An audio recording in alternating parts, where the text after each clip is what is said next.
Hey everyone, welcome back to my YouTube channel. I'm Charles Ellsworth, and if I'm honest, I've been struggling super hard to come up with the script for episode 2. I'm kind of flying by the seat of my pants, which at this point, who am I kidding? This is just how I live my life. I'm 36 years old. It's how I've always done things. I was the kid who shoved his papers into his backpack without folders or anything like that, and I've somehow managed to avoid going to federal prison, so for now, I'm just trying my best to be the personification of Parkinson's Law. Essentially the idea that work expands to fit the amount of time available for its completion. I'm sitting here on the 12th of February writing the script for the episode due at the end of the month, and it's the shortest month of the year. But it is a leap year, which is kind of like the best year for any procrastinator, and I am soaking it up. For this episode, I want to talk about how you decide to be an artist, or how do you know if you're an artist or not? What does it take to be an artist? What to do if someone makes you feel insignificant or unimportant, or that your art is insignificant or unimportant? You get nothing. You lose. And how do you keep going when things get hard? I don't want to sound like I'm claiming to be some sort of expert on art or creativity or anything like that. Pretty much everything I've got to say comes from personal experience and is no way reflective of the views and beliefs of our sponsors. So really quick, just real quick, I want to talk to you about our sponsors. I am kidding. We don't have any sponsors. I do have a Patreon, and I'd love it if you check that out. Patreon.com/Charles Ellsworth. I've also got a ton of music that I put out over the years, and I'd love for you to check it out in the links below. But right now, we've got a ton to cover, so let's get into it. How do you decide if you're an artist? Well, I've got some good news, and I've got some bad news when it comes to that. The bad news is I can't tell you if you're an artist or not. The good news is neither can anyone else, which is really exciting. Unless you're someone who doesn't like making decisions and prefers to have other people dictate the important bullet points of your life, I've also got some great news for you. There's countless numbers of cults, religions, political ideologies that you can just latch onto and just make that your identity and float on through life without having to think about anything until you meet your creator, either together with all of them or separately. But back to those of us liberal cucks who like to think for ourselves. There's even more good news, and the good news is a two-parter. See, when it comes to art, nobody else gets to tell you whether it's any good or not. Now, don't get me wrong, someone else can have an opinion about whether they like it or not. That's entirely their right as another human being. But here's the important part, and I need you to take this to heart. There should never be anything outside of yourself that makes you change the way you feel about your art. I need to emphasize this because it's really crucial, especially these days. If you love what you're creating and you're proud of what you're creating, nothing else should matter to you. Now, the second part of that good news is that if somebody is ever mean to you about your art, I'm not just saying like constructive criticism, I'm talking about someone who just says some really mean shit that cuts deep. The good news in that situation is that person has just revealed to you that they're an asshole. And asshole opinions don't matter, so you can just write them off. Who is he? He's an asshole, sir. I know that. I love those moments in life. Very rarely is life black and white like that. Usually it's pretty tricky business deciding someone has shown you enough of their true selves to just write them off like that. And if you do it too early, there's a chance that you end up being the asshole in the situation. For example, for years, I wasn't really sure how I felt about Billy Joel. He has some undeniably great songs, but I was much more of a Springsteen guy myself. And so anytime I was ever on Long Island, I felt this real anxiety and unease, and I swear people could tell. And it would just throw me off of the natural rhythm of the place. It would just kind of put me in people's way, and I was just kind of a general nuisance, and I was totally the asshole. And then a few years ago, everybody's debating about whether it's okay to punch Nazis or not. And Billy Joel's like, people should absolutely be bashing Nazis in the head with a baseball bat. And I was like, fuck yeah, Billy Joel. Now I go to Long Island and everyone's as nice to me as white folks are to other white folks in Tennessee. But wait, where was I?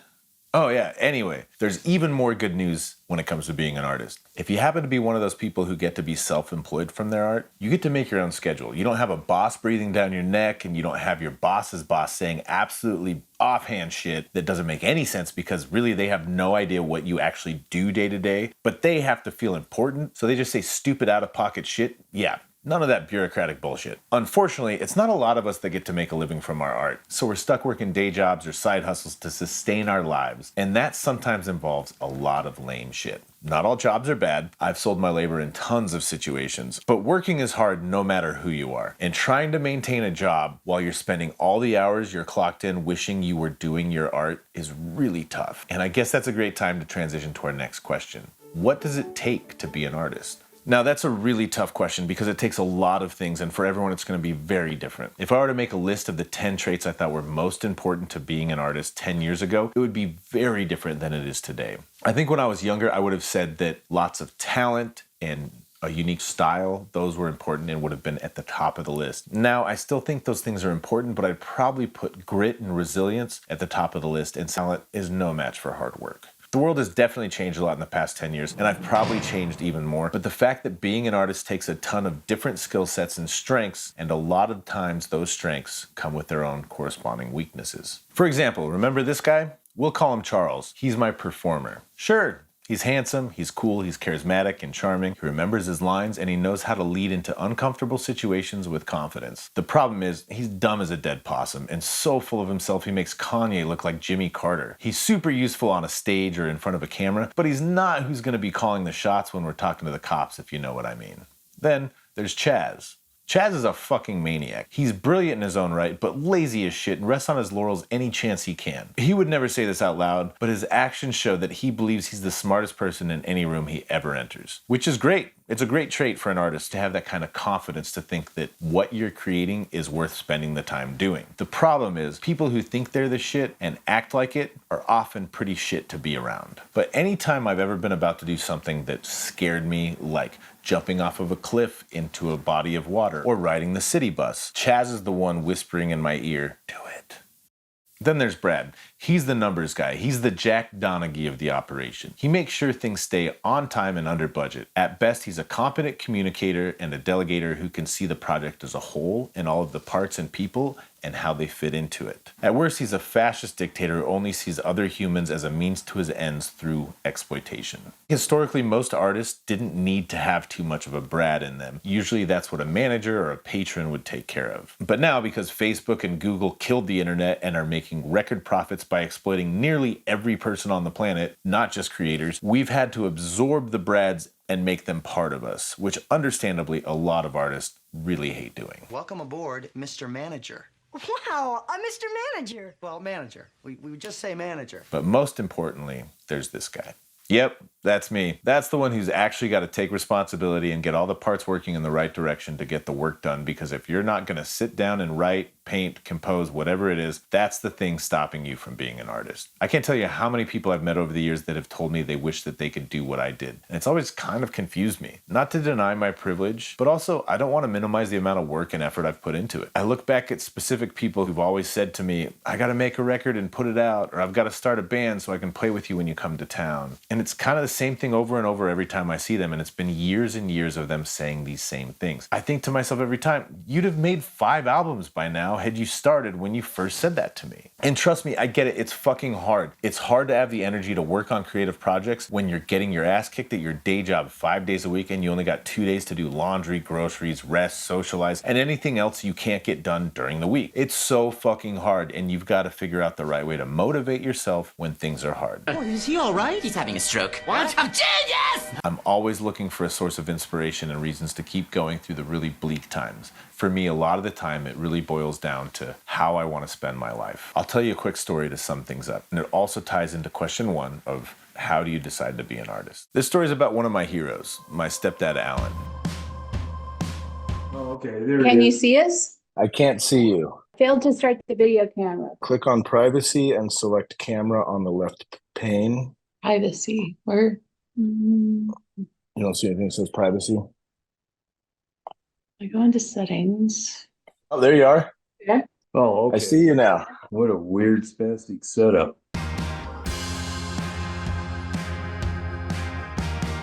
When you graduated high school, what were your plans? I went to college, and the plan was to go in the Marine Corps, which I did because they paid for college. Well, I thought it would possibly be a good career, but once I got there, I realized that's not for me. So I got out after my commitment. What year did you start at the mill? So it would have been 87, I think it was. It was just operating the paper making machine or aspects of it because it ran 24/7. We normally were doing 12-hour shifts. And then, of course, it's rotating shifts. Was it hard on your body having to change your sleep schedule? It's impossible for your body to catch up. 4 or 5 days at a time just isn't enough. Your body can't adapt. Up here where we're at, it was probably the highest paying job in the area. Plus, it gave full medical benefits, and it allowed me to put all you kids on there, even though legally I never adopted you, but just because I was responsible for you,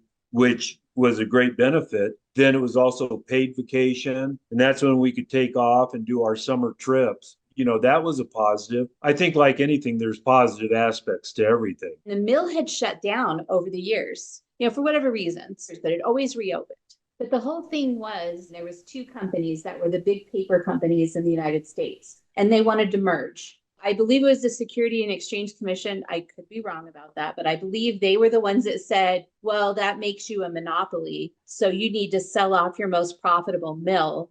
Lo and behold, it was our mill in Snowflake. Well, Canada always viewed that mill as their biggest competition and bought it. And when the Canadian company bought it, they went in and they sold off every piece of equipment. So what they couldn't sell, they trashed. There's just nothing left. The mill can never come back. It really negatively affected the whole area up there. We live, 45 miles away from there? Mm-hmm. On our street, just right here, there was 3 families that lost their job that I know of specifically. And you go over 2 streets, there was 2 more families that lost their jobs. And that's what I know just for this area. When the mill shut down, the state came in and said, okay, we will help you. Some of it was retraining. So that's when I went and got my CDL, basically just been driving a truck. At that point, the pay cut was like $50,000 a year. The retraining that they offered wasn't comparable. So we lost about $50,000 a year. Wow. What we were looking at is keep working for a handful of years longer, build up the retirement and all that, and then retire. But because they shut down early, it was go back to work, find another job. We lost the house, and so we had to start over with that. And that kind of put us back financially. We never planned on not having a home. The retirement isn't what it would have been. But you make the best of it. And we look at what we have now, and it's like, we're happy. The house is almost done, and we don't owe anything on the house. We're sitting in a good position. It just messed up our timeline. The hardest part is it's forces completely outside your control. It wasn't like it just happened to us. It happened to a lot of people across the country. It's been a long 8 years of building, and we're almost done.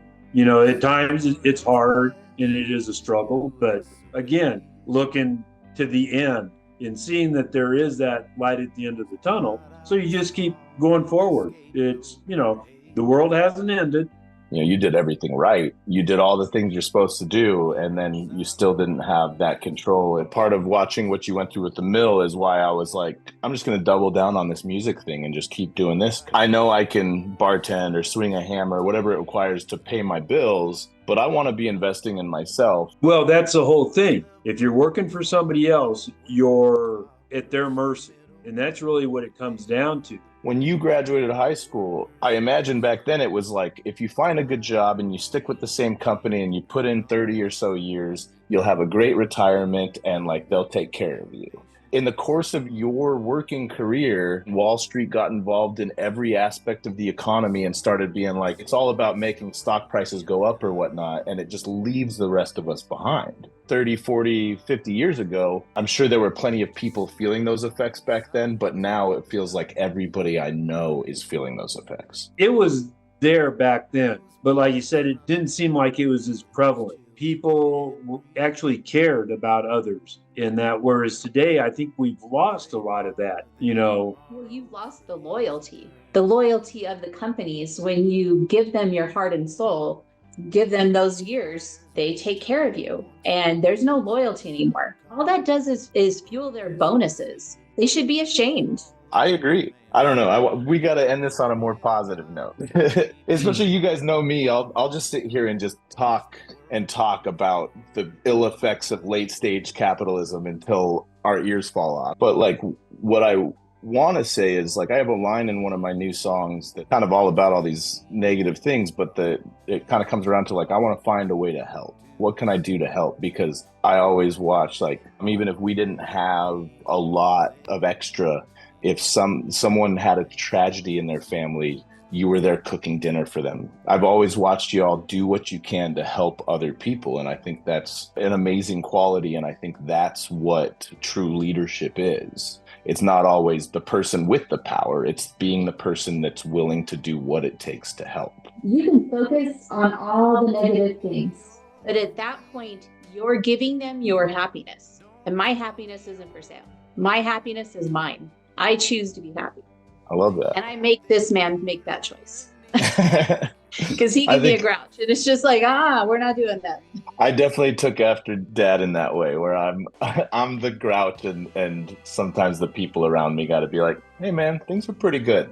But no, the thing is, we are happy. Are we rich? Absolutely not. But our bills are paid every month and we have a little extra. You know, it's all going to the house right now. But once the house is done, then we will have the freedom to kind of come and go as we please and not be, what bill do I have to pay and what bill am I not going to pay? We aren't in that position. Yeah, things have been hard. Things haven't worked out. But at this point in time, we're in a good place.